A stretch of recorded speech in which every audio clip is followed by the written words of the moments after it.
Alright, welcome back to another E7 video, man. We're here with man, a little bit of unfortunate news for you guys, alright? So this is gonna go over the hero limited selector. So we're gonna go show limited only. So in was it week 3 or week 4? One of those two. We get the limited selector and limited artifact selector. Now, on the ticket, it says it only goes up to Blooming Lidica.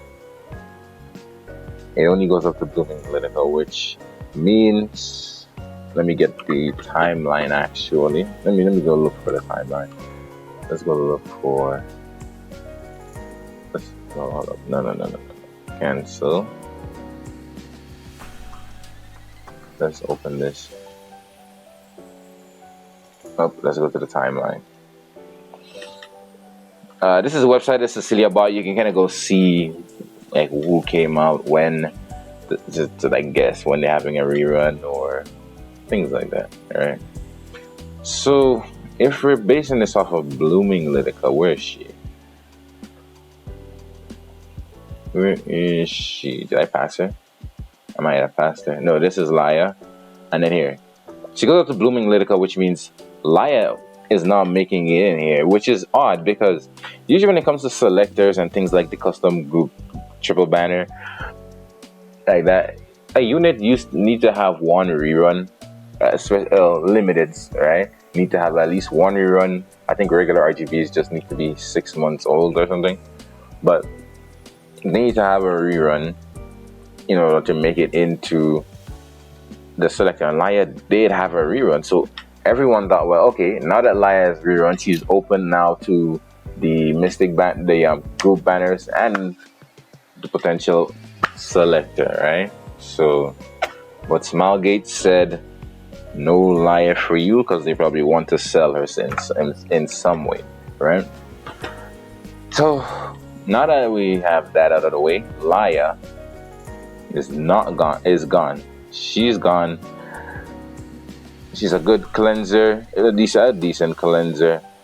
You know, protects your team from being skill reset and everything like that. But the main thing that people want from this Laia banner is not really Laia herself, because there's a lot of like injury in the meta or whatever, and high damage. She's probably gonna die, right?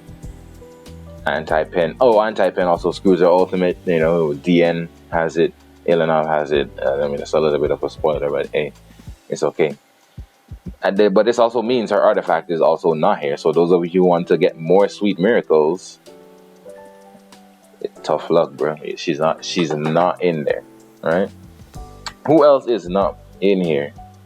All right. So newest limited that we had, Tori, very good fire DPS, and the more buffers come out, the better she's gonna get. And she did also get a slight buff because of Cascade getting buffed to do now technically almost double the damage it used to do. All right, so she got a buff because of that Dragon Bright Sharoon and Cascade getting buffed. She also got a buff, so she's very strong. Young Senya is very good for dealing with like Harsetti. For Harsetti, any kind of AoE units, or you can honestly, even if you're not building her into Harsetti, I used to run a fast one, so she could just be my cleanser, you know. On what was it, Soul Constellation, I had her like that, but most of the times you're running her into Harsetti, and the Harsetti is on a lot of defenses, and you're not gonna have an answer to Harsetti. There you go. So she's gone as well. Obviously, A-Flan, she came out in like the fall, around there. She's too new. Probably the best RGB DPS in the game. Her and Tori are like side by side. They're both. Her and Tori are like goated, man. Yeah. 100% evasion when she has focus. Defense break on her S3, Soulburn, ignore ER on that. dual attacks whenever somebody else uses a S1, as long as she has focus. And that S1, when it's used on not on her turn, which means if somebody else pulls her, she's going to be a single target, which does a lot of damage and it stuns. And then on her turn, she does an AoE that is non-counterable, right? So she's quite the overtuned unit. If you are planning to be a speed gamer cleaver and you don't want to worry about Bellion screwing over your cleave, Frida is very strong. She gives a free soul burn to whoever is in the front, so Bellion cannot stop that. Yeah, but she's not in here. She's not. Should I change this? Yeah, not included. Not included. So there's that. Who else is out? Who else is out?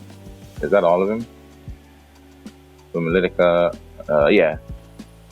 Festive Ida. She's not used that much. She's like more like a niche kind of pick, but she is not included. All right, and now this includes, again, as I said, all of their artifacts. So it's no Sweet Miracle for you, no Tori artifact. I mean, some people have been using Tori artifact on ML Celine to kind of go along with her passive to give her a little bit more survivability. Young Sanyana artifact. Her artifact is okay. It's mainly just for her. A Flan and her artifact, very good. Mainly for her, but it gives her more damage. Frida and her artifact, which gives free souls whenever somebody soul burns. Does that work into Muna? I don't know. I don't have Muna, but I don't know if you seal Rebellion and then you soul burn with somebody else, then you get 10 souls back here. So seal Rebellion with a Kamuna or something. Whenever you take her out of stealth, she goes crazy. AoE defense break, 50% CR pushback, but she's not used that much. I think her S3 needs to have a strip on it. I think she needs a strip on her S3 probably to make her more usable, but she's there.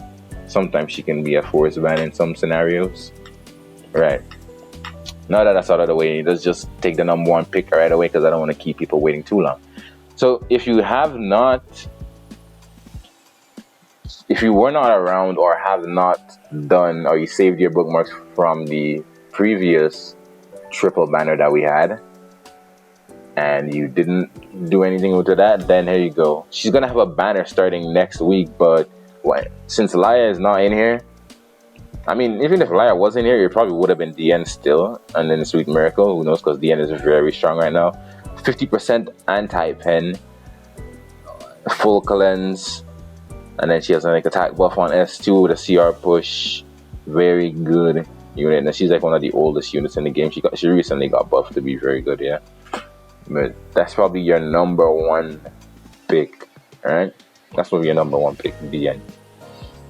If you are Cleaving, and now that Fire Litica is out, so Blooming Litica, some people use it with Harseti, and so what they would do is they will go Harseti S3, Blooming Litica would proc, do this AoE, and then her with her artifact is going to push the enemy team back, right? Which is going to allow your team to kind of try to cut above them, right?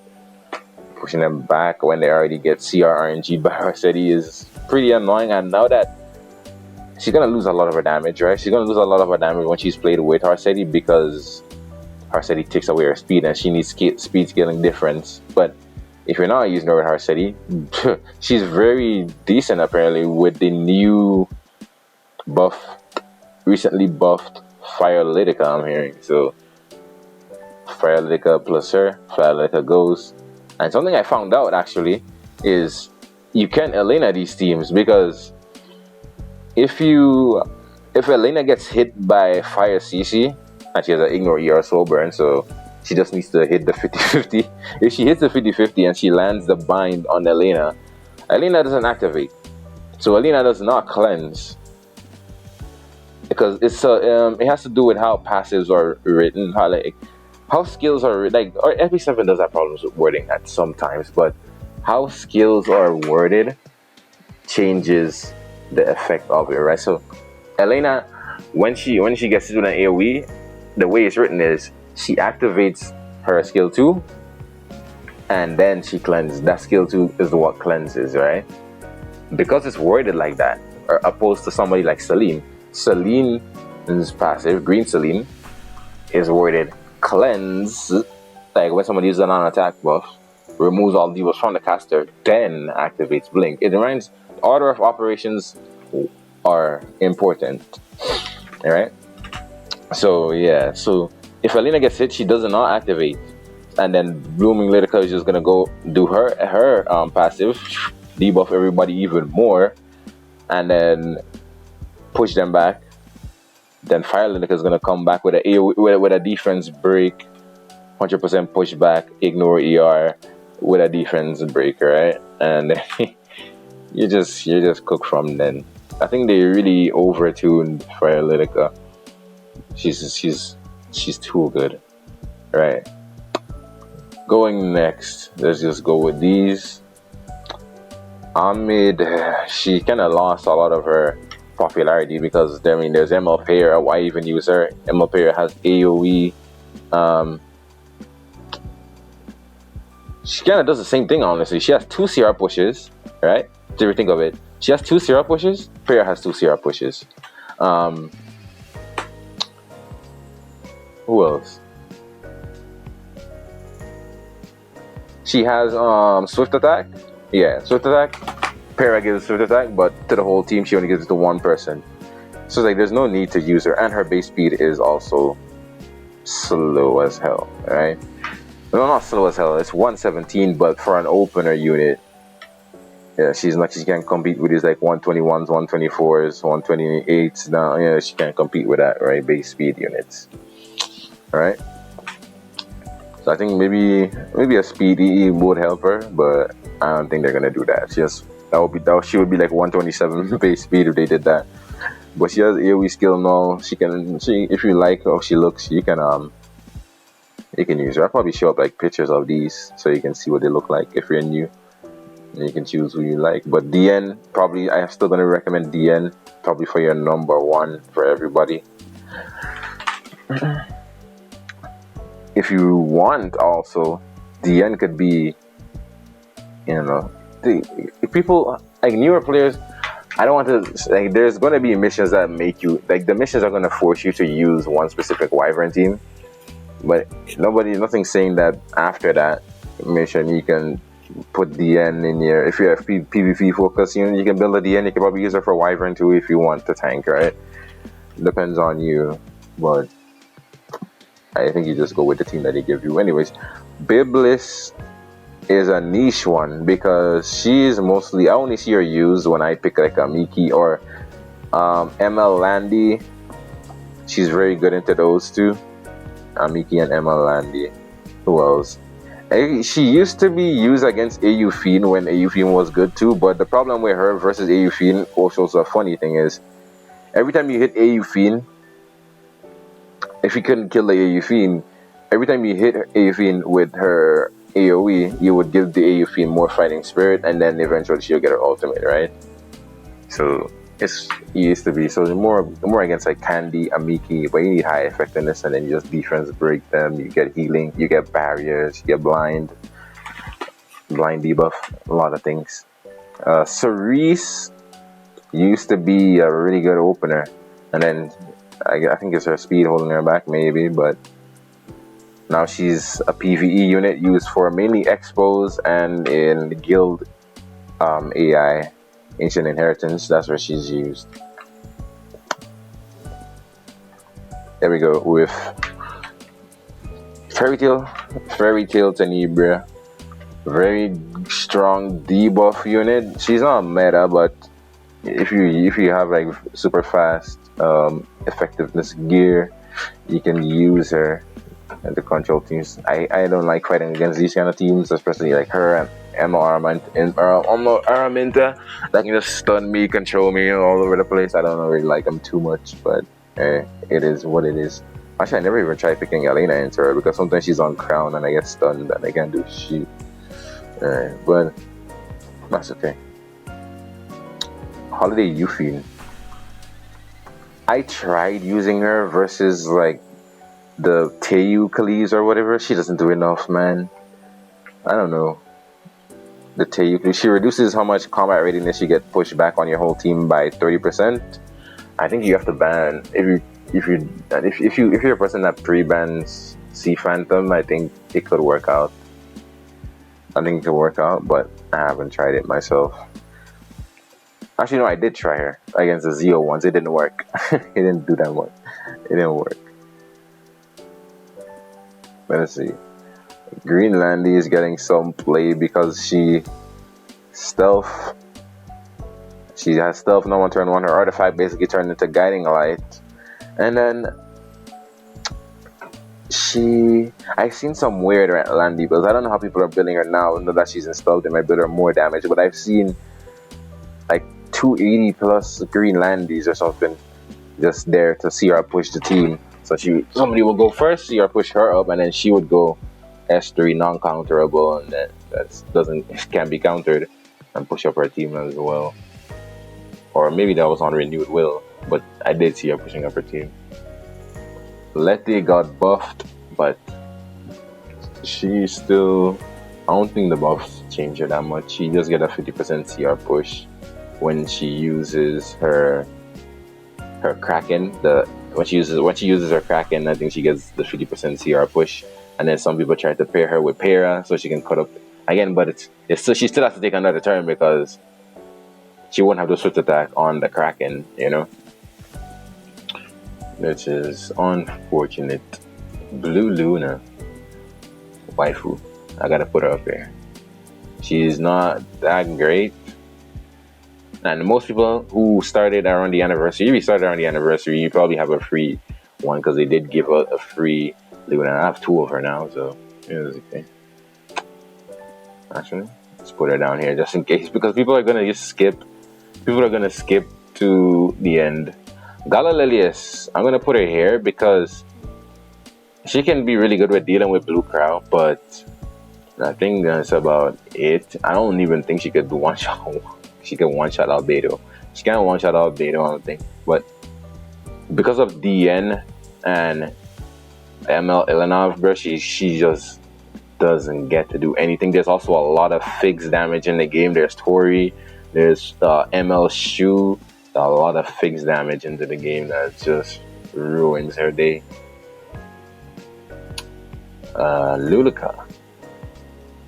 Man, Luluka, because of Sea Phantom politics, there's also Solitaria going around all over the place. You could probably pick her maybe last, the 4th. And then she's a good cleanser, actually. She's a good cleanser. She's a decent cleanser. She's not as strong as she used to be. She doesn't have like a hold on the enemy as she used to. Like, oh man, I don't want to use my non-attack skills because I'm going to get trucked. Even if you're fighting into Sea Phantom, like, yeah, you're not going to get to use your truck as often, but you can still probably you're going to get your CR push, you're going to get your cleanse off, you're going to get that defense buff. She can be decent. She can be a decent cleanser. SSB is getting a lot of play because of there's a lot of Tori. She got buffed, so her S3 now strips. I think it's a full strip, right? I think it's a full strip. So she has a full strip now. She has damage reduction, which keeps her safe as long as there's people alive.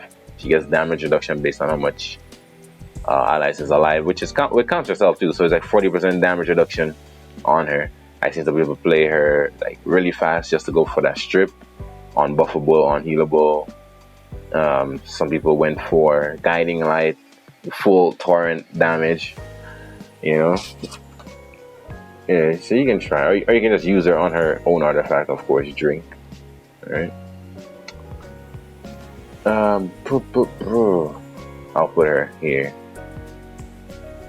Bombs, bleeds, burns, they all got buffed to do 50% more damage.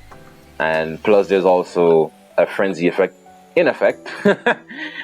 that gives everybody 15%, no, not 15%, 1500 attack extra. and 500 defense also, but 1500 attack. This unit usually has around 5500 attack when people build her, so now it's gonna be like almost 7k attack on her, and plus the bomb's been buffed, so yeah, she's gonna do a lot of damage. But you need AoEs to activate her, and using AoEs is very risky. You might proc a Elbrus or activate something you don't want to activate, like a Hua-Young, and she might just kick her out of the way and she dies, and then who knows, something goes wrong, or who knows. Who knows? And then we have Charlotte.